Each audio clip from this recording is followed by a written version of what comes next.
le 4 livré bangomani bangoni solo et momokona monokwe.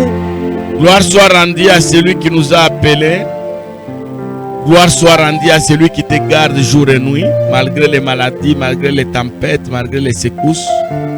Il y a toujours quelqu'un, un être invisible qui est là. Il se cache toujours, mais il fait des choses visibles.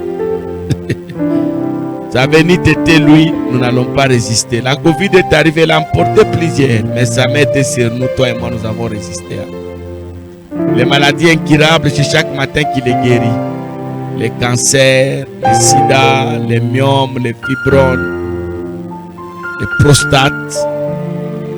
C'est un Dieu bon, hein? Il prend quelqu'un dans la poussière, il les fait asseoir avec les grands. C'est un Dieu terrible, un Dieu extraordinaire. Merci vous les abonnés de notre chaîne YouTube, dans notre émission à l'ère du salut. Vous êtes déjà nombreux, vous qui aimez nos vidéos. Vous êtes vraiment nombreux. Soyez bénis. Et si vous pouvez accepter que je bénisse votre vie, soyez bénis chez vous à la maison. Soyez bénis dans vos greniers. Soyez bénis dans votre santé. Soyez bénis dans vos projets. Soyez bénis dans votre foi. Soyez bénis et que les malins soient mis à genoux. Au nom de Jésus, je prie que vous réussissez. S'il y avait tendance d'échouer, j'arrête le vent de l'échec. Et pendant que tu m'écoutes, tu as un problème de conception. Tu fais mettre au monde, mais tu sens que ça bloque. Je prie que ces problèmes soient résolus. Au nom de Jésus. Merci d'aimer nos vidéos et de les partager. J'aimerais qu'on parle encore aujourd'hui, toujours les mêmes thèmes. Nous sommes dans le domaine de la sanctification parce que c'est la clé. La Bible dit, sans la sanctification, nul ne verra le Seigneur. Qu'est-ce que signifie voir le Seigneur? Qu'est-ce que signifie voir? Voir le Seigneur signifie avoir l'exaucement de Dieu. Bénéficier de sa grâce. Ah, moi j'ai vu le Seigneur. Hein? C'est que dans ma maladie, Dieu m'a guéri, n'est-ce pas? Ah, moi j'ai vu le Seigneur. Hein? C'est-à-dire dans mon mariage, Dieu m'a soutenu. Ah, en tout cas, j'ai vu le Seigneur. Hein? C'est que dans le voyage, j'ai senti sa présence. Oh, la Bible dit, sans la sanctification, nul ne verra le Seigneur. Soyez en paix avec Dieu. Recherchez la paix avec tout le monde et la sanctification, sans laquelle personne ne verra Dieu. Ça devient comme une obligation et une condition sine qua non pour voir le Seigneur, pour bénéficier de la main de Dieu. Et quelqu'un a dit dans la Bible, la main de Dieu n'est pas courte. Ses oreilles ne sont pas dures. Ses yeux ne sont pas fermés. Ça, c'est moi qui ajoute. Pour ne pas te voir. Mais ce sont nos péchés. Quand il n'y a pas la sanctification, Dieu ne me regarde pas. Dieu me cherche. Quand il sent que là-bas, on me craint. Que Dieu soit loué. Vous avez commencé à parler avec vous la fois passée. J'aimerais qu'on continue. Qu'est-ce qui peut m'essuyer, me garder dans la vie de la saleté? Parce que la sanctification, c'est ce qui est propre. Hein? Qu'est-ce qui va me garder moi dans la vie? Qu'est-ce que je ne dois pas faire pour ne pas m'essuyer? Dans l'émission passée, je vous ai dit que les relations, je vous ai parlé des yeux, des endroits, des oreilles, la chair. Ce sont des choses qui nous suivent. Même l'habit ici peut me suivre. Aujourd'hui, j'aimerais qu'on prenne le psaume chapitre 1er, le verset 1er, ça peut nous aider. Psaume 1.1. On va découvrir quelque chose. Heureux l'homme qui ne marche pas selon les conseils des méchants. Quelqu'un qui a besoin de la sanctification, il ne doit plus marcher selon les conseils des méchants. Et le monde ici que vous voyez, il y a beaucoup de méchants. Au bureau là où tu travailles, il y a un méchant. Au marché là où tu vas, il y a un méchant. À l'école, il y a un méchant. Dans ta famille, il y a un méchant. Tu peux avoir un mari méchant, une femme méchante. Comme je l'ai dit quelque part, je vais t'aider aussi si Saphira et Ananias, tous deux, sont morts, vous vous souvenez de cette histoire, ils ont vendu leur propriété. Quand ils devaient aller déposer le monde aux pieds des apôtres, ils se sont arrangés dans la maison. Ils ont dit non, donnez seulement une partie, il ne faut pas donner trop. Il ne faut pas donner beaucoup, donnons une partie. L'homme est allé, le premier, il est tombé. La femme est arrivée, elle est tombée aussi. On les a dit, vous n'avez pas trompé aux hommes, c'est à Dieu que vous avez eu à tromper. Bien-aimé dans le Seigneur, j'ai toujours dit quand j'ai lu ce texte que si les deux sont morts, parce qu'il n'y a pas eu un bon conseiller. Il n'y a pas eu un bon conseiller. La Bible dit, heureux l'homme qui ne marche pas selon les conseils des méchants. Il ne faudra pas que la femme suive le mari. Il ne faut pas que le mari suive la femme avec de mauvais conseils. La famille sera bloquée. Nous voulons voir nos maisons être bénies. Nos entreprises bénies. Quand vous êtes cette entreprise et que vous avez des conseillers qui travaillent avec vous, vous êtes politicien, vous êtes choisi de conseiller, c'est pour qu'un conseiller te donne des bons conseils.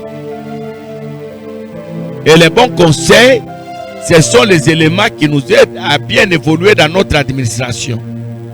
Il ne faut pas avoir un conseiller qui te pousse dans un trou. Un conseiller qui t'amène à mal décider. Non. La Bible dit, heureux l'homme qui ne marche pas selon les conseils des méchants. Ils sont là, les mauvais conseils. Ils nous suivent.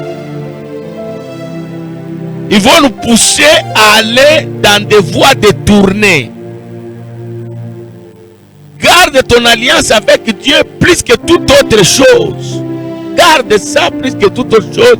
Parce que l'alliance peut toujours te bénir demain. Peut toujours te réconforter demain. Peut toujours t'élever demain. Que Dieu soit loué. J'aimerais que tu retiens ça. Heureux l'homme qui ne marche pas. Cher pasteur, chère maman, cher papa, vous voulez garder votre état de sanctification, évitez de marcher, de suivre les conseils des méchants. Ne marchez pas. Hein? Tu avais un bon cœur depuis un certain temps, ton cœur tu commences à avoir un mauvais cœur. Parce qu'il y a des gens qui te conseillent d'avoir un mauvais cœur. La manière dont tu vivais avec ta femme et tes enfants, ce n'est pas comme ça que tu vis aujourd'hui. Les gens ont abîmé ton cœur. Le cœur est abîmé. Le cœur est abîmé. Et la Bible dit qu'il ne s'arrête pas dans la voie des pécheurs. Dis-moi qui tu es, je te dirai qui tu es. Les gens peuvent te connaître à partir de la personne que tu fréquentes. Tu ne peux pas donner ta vie à Jésus et garder les anciennes relations. La vie chrétienne, c'est une vie dynamique. Puisque j'ai donné ma vie à Jésus, je dois aussi faire un nettoyage dans les milieux là où je vis. Il y a des relations qui doivent s'estomper, s'arrêter, de peur que ces relations-là me suivent. Non seulement je ne dois pas marcher selon les conseils des méchants, même si ça venait de mon mari ou de ma femme, mais aussi je ne dois pas m'arrêter dans la voie des pécheurs. Et aussi, je ne dois pas m'asseoir accompagné de mon cœur. Ça suit. Et ici, j'aimerais dire quelque chose par rapport à la vie sociale. Vous travaillez dans des endroits où, dans les bureaux, on ne parle qu'à mal des pasteurs. Et vous, enfants de Dieu, vous faites aussi des commentaires. J'ai rencontré un papa qui a acheté DVD ou CD d'un théâtre là. où on parlait seulement dans cette léger c'était les mauvaises vies des pasteurs. Un chrétien ancien de l'église, il achète ça, il va aller voir pourquoi. Ça va t'aider à quoi? Qui peut acheter les injures de contre son père et aller les mettre à la télé, commencer à entendre ça chaque jour? Ce sont des choses qui nous suivent.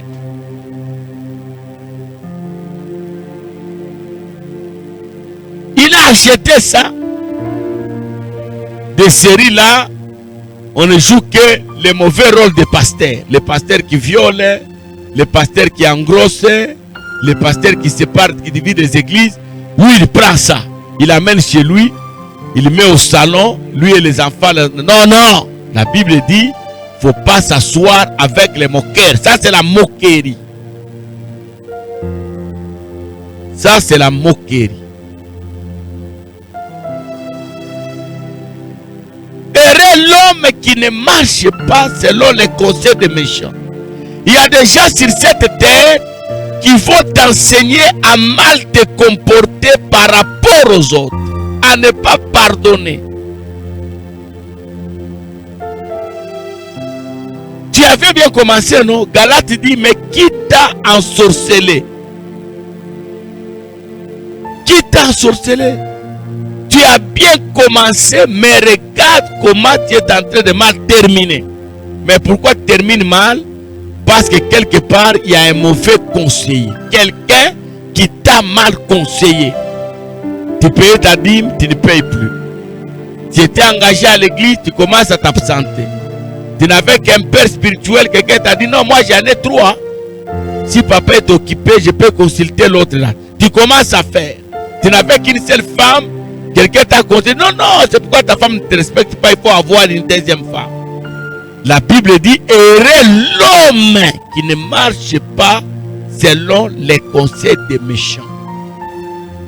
Qui ne s'arrête pas dans la voie des pécheurs. Ne t'arrête pas dans leur voie, passe. Et ce que j'aime, qui ne s'associe pas, bien aimé dans le Seigneur, qui ne s'assoit pas au salon des moqueurs. Même quand nous sommes au salon la nuit en famille, parlons des biens des autres. Vous savez, il y a des gens quand ils sont en la nuit chez eux en famille, là, papa, maman et les enfants, ils ne parlent qu'à mal du voisin, de leur oncle, de leur cousin. Ce sont des choses qui nous suivent. La sanctification doit être protégée. Parce que c'est la clé de la réussite. Sans la sanctification, nul ne verra le Seigneur. Les portes seront fermées. Les choses seront compliquées. Même là où ça pouvait être facile, à cause de la saleté, personne ne t'accepte. Voilà les choses que Dieu a voulu que je partage avec vous dans cette vidéo. N'oubliez pas, bien aimé dans le Seigneur, que votre joie, votre force, votre grandeur est cachée dans la sanctification. Et la sanctification, elle a un prix à payer, mais il faut savoir la protéger. Que Dieu nous bénisse. Et à la prochaine, n'oubliez pas, j'insiste, de partager notre vidéo. N'oubliez pas d'aimer la vidéo. N'oubliez pas, si vous n'êtes pas encore abonné, de vous abonner. Que Dieu vous bénisse. Et à la prochaine.